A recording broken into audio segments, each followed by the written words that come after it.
I was an extra in a rap music video while on ketamine. At the start of this story, it had been many months since I last did ketamine. The bag of ketamine that my friend group shared had ran out. My friend Isaac ordered the bag from a darknet market online, and so when it ran out, he got back on and ordered another. He had ordered drugs online like this plenty of times before, but more often than not, something would go wrong. The very first time he tried to order ketamine, the seller sent him meth instead. The time after that, it showed up fine, which is how we had our first bag. But then this time, after weeks of waiting, the order never showed up. He had to place yet another order, and after weeks on waiting on that one too, I thought it probably wouldn't come either. Instead, I had made plans to take LSA, psychedelic seeds you can order online legally, with an online friend later that night. But for the time being, Isaac was driving our mutual friend Tony and I around in his car. We had time to kill and nothing to do, so Tony suggested something. At the time, he had a job at Chili's, and one of his coworkers told him that he made music videos for rap artists. He filmed, directed, and edited them all by himself, and according to Tony, even though it was pretty small scale, the videos were like real professional quality. He was filming a video that night, and he invited Tony and any friends he wanted to bring with him to be extras in it. Isaac and I were pretty apprehensive at first. Not only because it seemed kind of unbelievable, Tony would fairly often try to introduce us to random people he met without a great track record, but also because he said Doug was invited to be there too. Doug was someone we all used to be friends with, but we cut him off because he was a shitty person.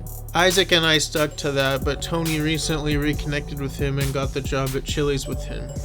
Despite this, Tony kept on insisting that we go, and eventually he called the guy on speakerphone. He seemed pretty nice and basically just said that we should come over. Isaac and I told him that we weren't cool with Doug, but he said he would uninvite Doug if we came. We agreed to go after that, not only because we had no reason not to, but it would also fuck Doug over. I briefly thought about taking the LSA early before we went, but I decided against it because it would have been way too overwhelming. We had time to kill before shooting started, so we were going to make a couple stops. First, we headed towards the post office to check the P.O. box we sent our dark market orders to. I vividly remember on the way there that Tony started hyping me up by asking what I would do if the ketamine was there. I got really excited and said I would snort a bump immediately if it was, but like I said at the start, I didn't actually think it would. We waited too long with too many issues to get our hopes up. When we finally got there, we went inside and opened up our box. To my utter surprise, the ketamine was actually there. It felt like Tony had willed it into existence with what he said in the car, and I was extremely excited. It had been so long since I had ketamine and I wanted to do it right away. Lower dose ketamine was a lot less overwhelming than LSA, so I would be able to do it before the music video and be fine. I messaged my online friend that the ketamine came and that I was going to do that instead of the LSA with him. He seemed pretty upset about it, but I continued on anyway. We stopped at my house, I took a 40 bump of ketamine, and then we headed towards the house for the music video. Isaac didn't want any because he was driving, and Tony didn't want any because he was supposed to be on a drug break at the time. The ketamine kicked in fast, and I was feeling fucking amazing by the time we even got there. I missed that feeling a lot, so after waiting months and it coming on a day I wasn't expecting, it ended up being really satisfying. We drove for a while because the house was kind of far away in an area that we hadn't been to before, but eventually we got there and knocked on the door. Tony's coworker opened the door and let us in.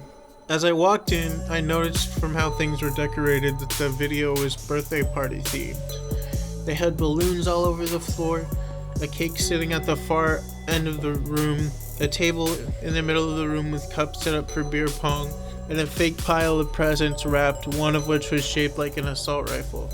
I know it sounds dumb, but it was actually kind of cool, and I can tell a good amount of effort went into it.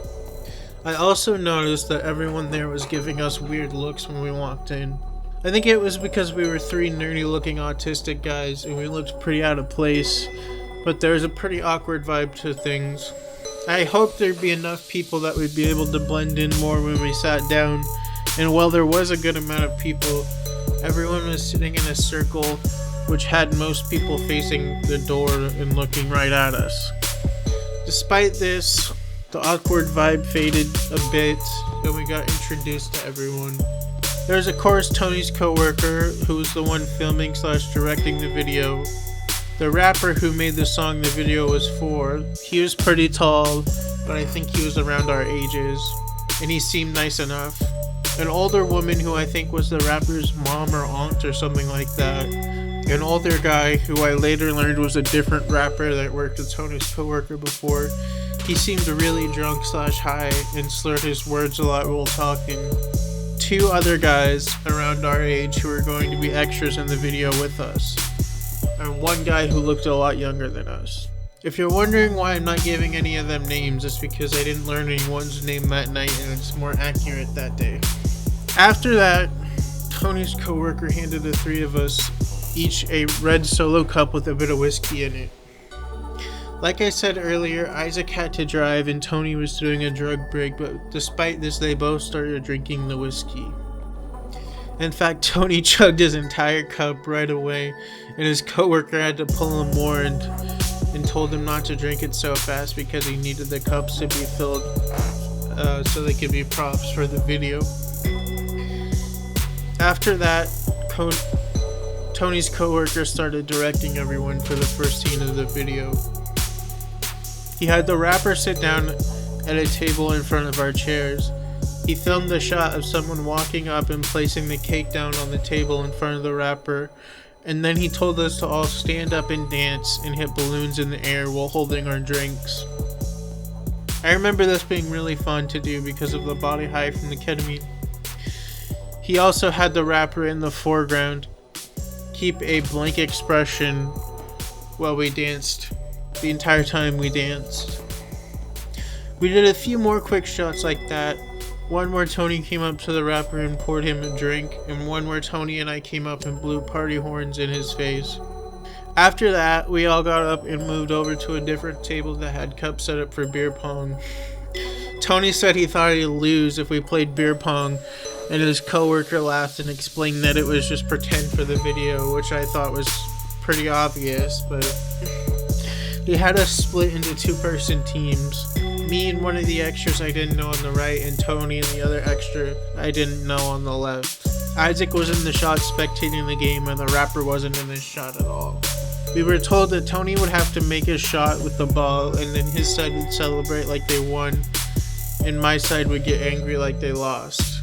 We did this first take, and I really hammed up my anger about losing by cursing and kicking one of the chairs because I was really high and I thought it was funny.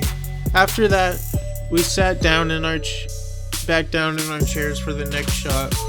The rapper sat in a chair in the corner with a bunch of fake presents wrapped up, with Isaac in the chair next to him. Isaac had to hand the rapper the fake present shaped like an assault rifle, and the rapper had to shake it to pretend like he didn't know what the gift was, which was kind of funny. Tony was in the shot next to Isaac with the fake present in his lap, and I was just off the screen next to him. After that, they took Isaac back on his own to film a quick shot where he spiked a punch bowl with alcohol. That ended up being the last shot that Tony's coworker needed any of us in it, and at that point we'd been there for over an hour. We were getting ready to leave. Before that though, the rapper said he wanted to take a photo with us all, so we did, and then said goodbye to everyone and walked out to Isaac's car. Ketamine only lasts a few hours, but somehow I was still tripping just as hard as I was at the start, so I wanted to go home right away. The problem was that like I said, Isaac had been drinking, and he told us that he was too drunk to drive us home, and that we'd have to sit in his car and wait till he was sober. I laid down in the back seat and talked with them for a while, but eventually we all decided to leave the car and walk a pretty far ways away to the closest gas station. I think someone had to use the bathroom, but I don't remember for sure. But the 3 of us, very intoxicated, in a neighborhood where we'd never been before, super late at night, walked to the gas station. Surprisingly, we made it there fine. I bought a lemonade drink in a glass bottle and we walked all the way back. We got in the car again, I drank my drink, and after what felt like a super long time, Isaac said he felt sober enough to drive me home. If I remember right, when I finally got home, I said goodbye to them and went straight to bed. I woke up the next day feeling fine. I pretty quickly went and told all my online friends and family members about being in the video because I thought it was pretty funny and interesting. Overall, it ended up being a pretty fun experience despite the awkward air to it at first. Everyone was nice and I thought it ended up being a cool story to tell eventually. Had a good trip too. The ketamine felt amazing after waiting so long and it actually made being in the video a lot more fun to me. It helped with social anxiety and because it was a lower dose, it didn't impair me too much or get in the way at all. I actually really like and recommend lower dose ketamine for social settings and going out and doing things. It's really fun. When Tony's coworker finished editing and uploading the video, he sent it to us to watch. First, I looked at the channel that it was posted on. It only had around 20 subscribers and only one other video posted before. The other one was a different music video starring that older intoxicated guy who was there that night, which is how I found out he was a rapper too, which was a lot smaller scale than I thought it would be, but despite that I watched the video and I was pretty impressed with it. The editing and the camera work looked super professional and good, and the only really bad looking parts were parts where me and my friends brought it down by looking weird or uncomfortable. Overall, I thought it was pretty cool and I showed it to everyone I told the story to before. A while after this, Tony and Isaac were hanging out over at my house. Tony told us that he had stayed in contact with the rapper from the video and that he had agreed to sell us some weed. He drove up to the end of my street and we all walked up to his car. He rolled his window down. There was a girl in the seat next to him. I think he said something to her about us being in his video, but then we started talking to him. Tony asked him if he had any idea what kind of strain the weed was, and he said no and kind of looked at him like it was a stupid question to ask. Tony handed him the money, but he said he didn't have a bag to put the weed in for us. I said that he could just put it into my jacket pocket, but he said he didn't want to because there was a lot of loose shake, and eventually he ended up pouring it into an empty plastic cup he had in his cup holder before handing it to us and driving off. It was kind of a weird interaction, but we got what we wanted and smoked it in my garage. It was pretty average quality weed, nothing great, but it was our first time smoking real weed / actual bud instead of Delta 8 carts in a long time, so we really enjoyed it and we're happy with the purchase. A few days to a week went by when Tony told us that he asked the rapper to buy us some alcohol. Tony and I were both 20 and Isaac was 19, so if we wanted alcohol we had to pay someone of age to buy it for us.